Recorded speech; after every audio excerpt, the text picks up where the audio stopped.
سكون الكون وتراتيل لأغاريد الحياة، ولمعان لنجوم المساء. عيني تحدق باسمك، ومعزوفة تتغنج بك على أوتار المحبة. لك أمي، سأكتب لأخبرك بأنك جعلت خريفي ربيعا، جعلتني أغلق للغربان قفص اليأس، وأفتح نافذة الأمل لبلابل مغردة، وجعلت فجري يولد من جديد ليزداد شغف القلب لك. أنغام فرح وأهزوجة سعادة تطربني عندما أعلم أن لي أما مثلك. خططت مسارا لدروب حياتي، ويا لجمال حظي حين يهتف صوتك بندائي، فأقضي جل يومي بسعادة.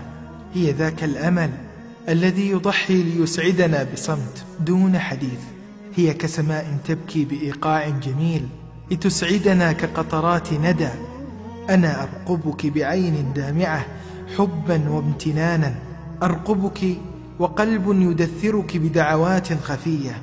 أبقى محتفظة بمبادئك العظيمة التي سطرت لها عنوان التضحية.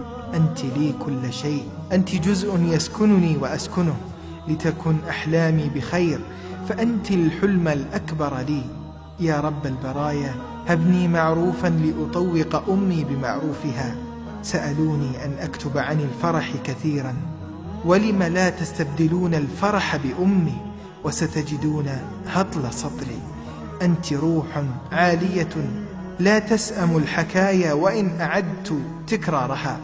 الحرف لك بات أخرسا لا يسكب حبرا.